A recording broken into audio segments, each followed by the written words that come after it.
Bismillahirrahmanirrahim. Assalamualaikum warahmatullahi wabarakatuh. Alhamdulillah, salatu wassalamu ala rasulillah wa ala alihi wa sahbihi wa mawalah wa la hawla wa la quwata illa billahi wa ba'du.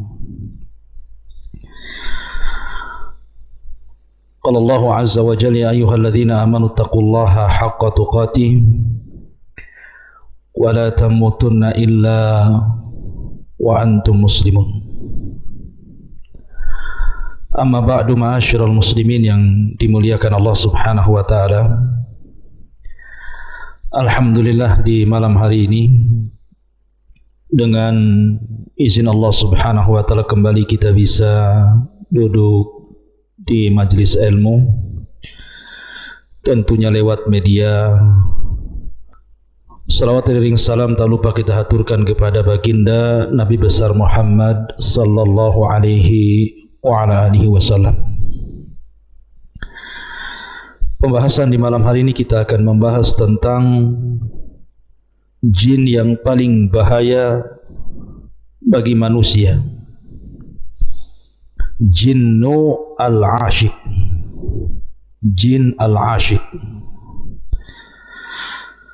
Ma'asyiral muslimin yang dimuliakan Allah Subhanahu wa taala, kita tahu bahwa jin diciptakan oleh Allah Subhanahu wa taala setelah Allah Subhanahu wa taala menciptakan para malaikat dan sebelum Allah menciptakan Adam alaihi salatu wassalam. Kehidupan jin sama dengan kehidupan manusia, dan jin juga mukallaf sama dengan manusia berdasarkan firman Allah Subhanahu wa taala, wa ma khalaqtul jinna wal insa illa liya'buduh. Tidaklah aku ciptakan jin dan manusia kecuali keduanya disuruh untuk beribadah kepada Allah Azza wa Jalla. Nah, di antara jin ada orang-orang atau jin-jin yang saleh. Wa inna minna salihun. Dan di antara kami ada jin-jin yang saleh. Wa minna duna dzalik. Tetapi ada yang tidak saleh. Ada yang jahat. Kunna tara'iqa qidada. Kami ini bertingkat-tingkat, kata jin. Lah, di antara jin yang menjadi anak buah iblis yang paling jahat dan selalu menggoda manusia adalah jinnul ashik. Jin yang disebut dengan jin al-ashik. Siapa jin asik ini?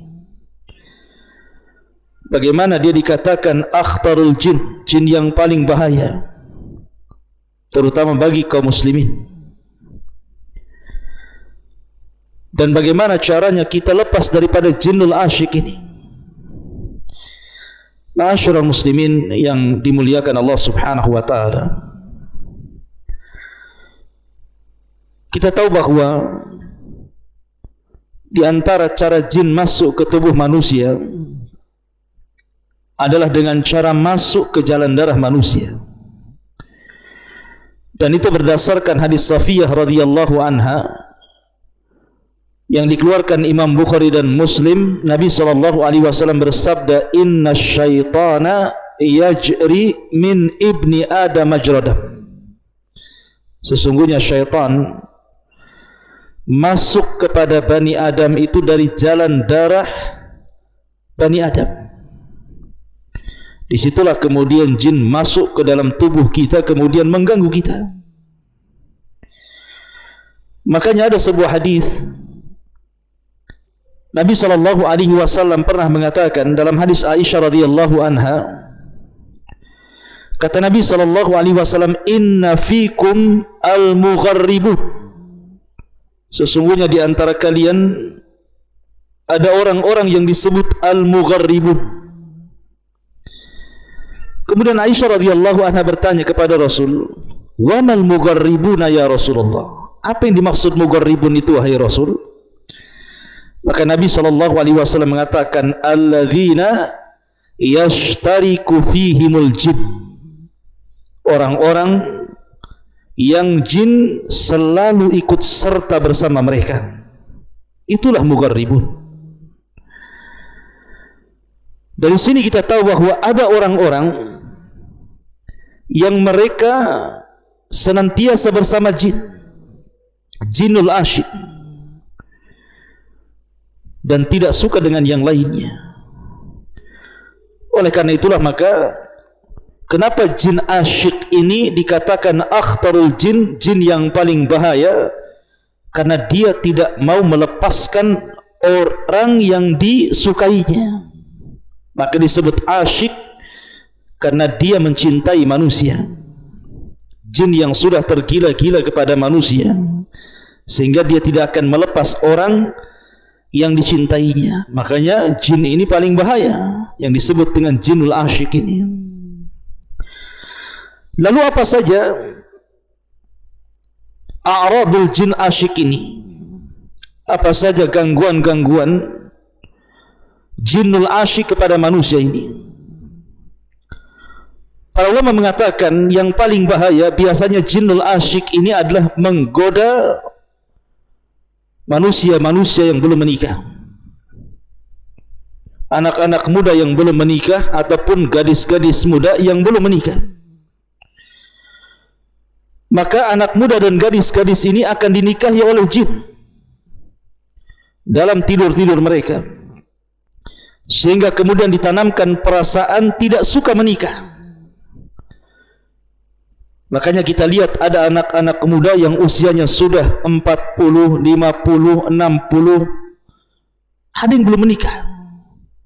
Ketika ditanya hanya senyum-senyum saja. Ataupun ada seorang wanita, terkadang dia belum menikah tetapi tidak mau menikah, atau mungkin sudah pernah menikah, padahal dia belum menopause, dia pun tidak mau menikah. Lah, manusia-manusia yang tidak mau menikah, hakikatnya ada jinnul asyik dalam badannya itu. Ada jin yang senantiasa menyukai dia, sehingga jin membuat orang itu untuk tidak menikah dan hanya menikah dengan dia saja. Dan ini sangat bahaya. Ma'asyiral muslimin yang dimuliakan Allah Azza wa Jalla. Atau terkadang kemudian dibuatnya laki-laki itu suka dengan laki-laki, atau perempuan suka dengan perempuan, atau mungkin suka sendirian di kamar sendirian, mendengarkan musik, melihat internet, ataupun hal-hal yang tidak layak dilihat, tidak layak ditonton. Akhirnya kemudian dia berdua-duaan dengan jin yang disebut dengan jinul asyik ini, dan ini sangat bahaya. Ataupun kata para ulama, jinul asyik ini kalau sudah bersama manusia, maka dia akan membuat manusia itu jauh dari agama, dimalaskan salat, dimalaskan doa, dimalaskan zikir, kemudian didorong-dorong untuk bermaksiat kepada Allah Azza wa Jalla, berzina dan yang semacamnya. Terutama dibencikan Al-Quran. Maka orang-orang yang dimasuki jinul asyik ini dimalaskan ibadah, terutama membaca Al-Quranul Karim. Kemudian juga di antara godaan-godaan jinul asyik kepada manusia, manusia ini selalu sempit dadanya. Jadi dhaiku fi sadrihi, merasa sempit dadanya. Kemudian terkadang syadidul hazni daim, jadi kalau sedih itu sedih terus, tidak pernah berhenti. Umpamanya orang kena musibah, entah meninggal orang yang dicintainya, orang tuanya, anaknya, pasangannya, dibuat sedih terus, seolah-olah kemudian tidak ada hentinya. Ataupun kemudian kata para ulama juga, mimma yu'ayyidu ila halati minat ta'bid daim, termasuk juga adalah dibuat ta'ab selalu, dibuat susah selalu, letih selalu, lelah selalu. Sudah minum jamu sana, jamu sini, obat sana, obat sini, urut sana, urut sini, bahasa kita ya, tapi badan ini lemah terus. Maka dalam badan orang tersebut ada jinnul asyik namanya. Ataupun terkadang dibuatnya seseorang itu bercanda berlebihan sehingga tidak sadar seseorang itu mengucapkan kalimat-kalimat kotor, menggibah orang hanya untuk bercanda, atau syiddatul ghadab, atau terbalik mungkin dibuat orang itu marah bersangatan, entah apa maksudnya, tiba-tiba dia marah, tersulut emosi sedikit dia emosi, marah dan begitu seterusnya. Kata para ulama berarti dalam badannya ada jinnul asyik. Kemudian juga dibuat bermimpi melakukan hubungan seksual. Dalam mimpinya berhubungan dengan, kalau dia sudah menikah maka bermimpi dengan orang yang bukan suaminya. Mungkin dengan tetangganya, mungkin dengan temannya, mungkin dengan orang lain. Atau kalau belum menikah maka dia akan dimimpikan, dan itu selalu sering melakukan ataupun selalu dimimpikan seperti itu.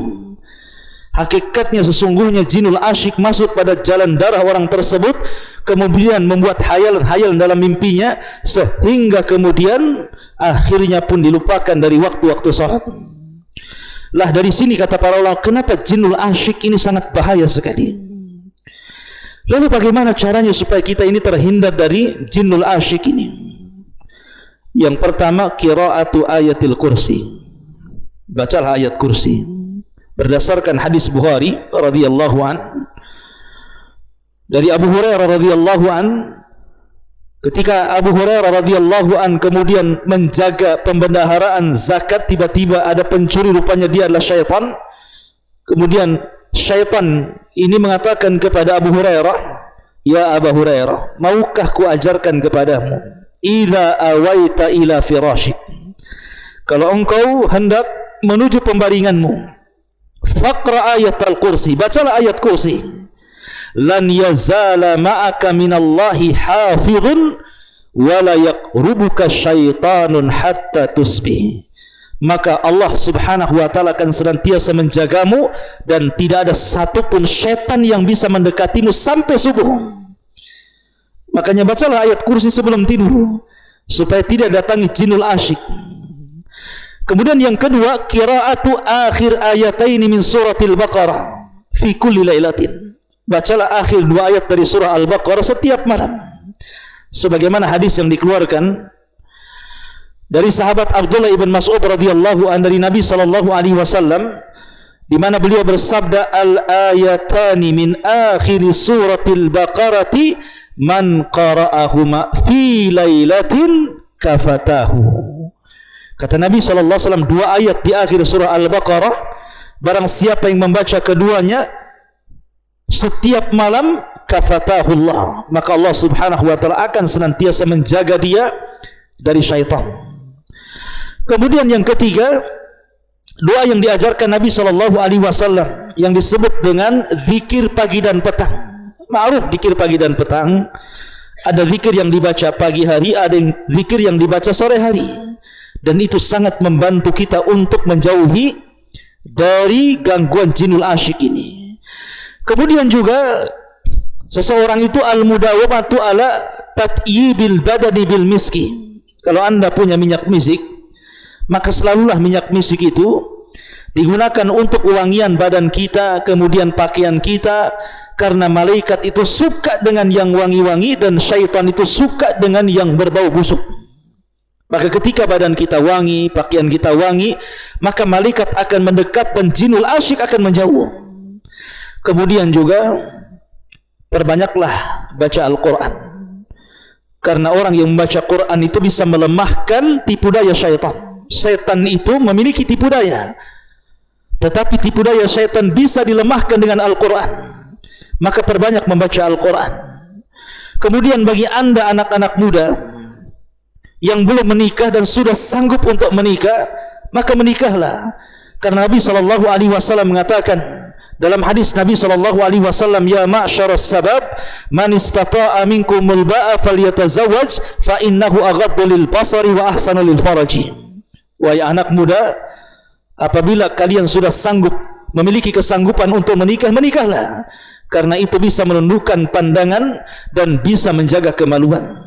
Karena di antara godaan jinul asyik kepada laki-laki biasanya dibuatnya laki-laki itu melakukan hal-hal yang diharamkan Allah Subhanahu wa ta'ala. Contoh saja, seseorang kemudian melakukan onani laki-laki, dan dari sini Imam Syafi'i rahimahullahu ta'ala mengatakan itu termasuk amalan syaitan. Makanya Imam Syafi'i yang berpendapat onani itu haram, karena bertentangan dengan firman Allah Subhanahu wa ta'ala, walladzina hum li furujihim hafizun illa ala azwajihim aw ma malakat aymanuhum.